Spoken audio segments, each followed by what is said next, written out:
है। नमस्कार, news state में आप सभी का स्वागत और मैं हूं आपके साथ आशिमा त्यागी। और सीधा रुख करेंगे बड़ी खबर का। लखनऊ से इस वक्त की बड़ी खबर आपको बता दें, 3 राज्यों में हार के बाद तिलमिलाई कांग्रेस। तो बड़ी खबर आपको बता रहे हैं लखनऊ से, 3 राज्यों में प्रचंड जीत जो है वो बीजेपी ने हासिल की है और अब इस हार के बाद कांग्रेस जो है वो तिलमिलाई हुई है। कांग्रेस ने फिर ईवीएम को लेकर सवाल खड़े किए। कांग्रेस प्रवक्ता अंशु अवस्थी का बड़ा बयान सामने आया है, सभी को ईवीएम पर चिंतन करने की जरूरत है। तो कांग्रेस ने एक बार फिर से ईवीएम का राग अलापा है, ये बड़ी जानकारी।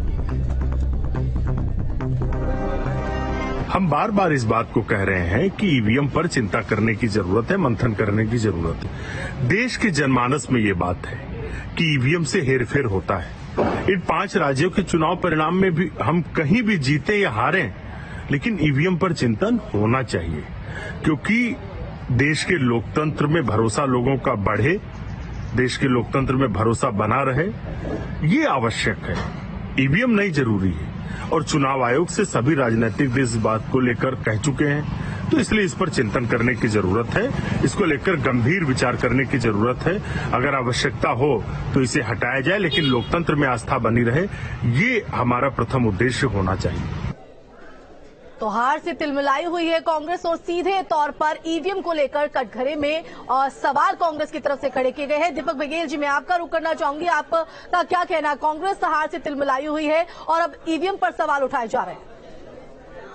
निश्चित ही मैं उनकी बौखलाहट को और तिलमिलाहट को समझ सकता हूं कि जिस प्रकार से उनको हार मिली, आज कांग्रेस 3 राज्यों के अंदर सिमट के रह गई है, तो ये स्वाभाविक था कि वो इस तरह के प्रश्न उठाएंगे।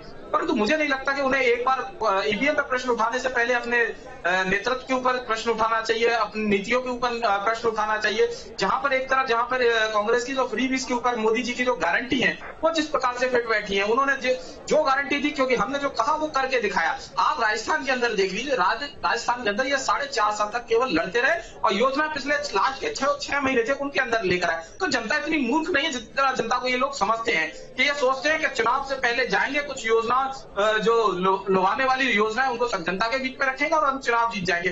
4.5 साल तक इन्होंने कोई काम नहीं किया। गहलोत पायलट की लड़ाई, वहां पर लाइन गाड़ी का मुद्दा उठा। दिव्या मदेरणा खुद कहती रही कि मैं अपनी सरकार के अंदर अपने आप को असुरक्षित महसूस करती हूँ। तो सोचिए, जहां की एक विधायक अपनी सरकार के बारे में ये कहती है, तो वहां की जो आम महिला है वो सरकार के बारे में अपना क्या विचार रखती होगी। और ऐसी कोई दिन नहीं गया जब आपने देखा होगा वहां पर महिलाओं के खिलाफ अत्याचार की एक भी ऐसी खबरें ना आई हो जो राजस्थान के अंदर थी। ऐसा ही छत्तीसगढ़ के अंदर जिस प्रकार से जो भ्रष्टाचार का आलम या भ्रष्टाचार की जो फैक्ट्री थी, कांग्रेस ने अपने आप को जो ठगे सरकार को बना रखा था। तो इन सभी का परिणाम है कि आज जनता ने उनको पूर्ण रूप से नकारने का काम किया है। मुझे लगता है कि उनको चिंतन मंथन करके राहुल यादव जी, ईवीएम जिस तरह से आप भी कहीं ना कहीं सवाल खड़ा करते रहे, वही राग अब कांग्रेस अलाप रही है और चिंतन करने की बात कह रही है, क्योंकि जिस तरह से परिणाम आए हैं बिल्कुल अप्रत्याशित है। और कुछ मामलों में संगठन के स्तर पर बीजेपी, ये सही बात है कि अन्य से कहीं ज्यादा मजबूत स्थिति में है, उसके पास संसाधन है, सब कुछ है, लेकिन इसके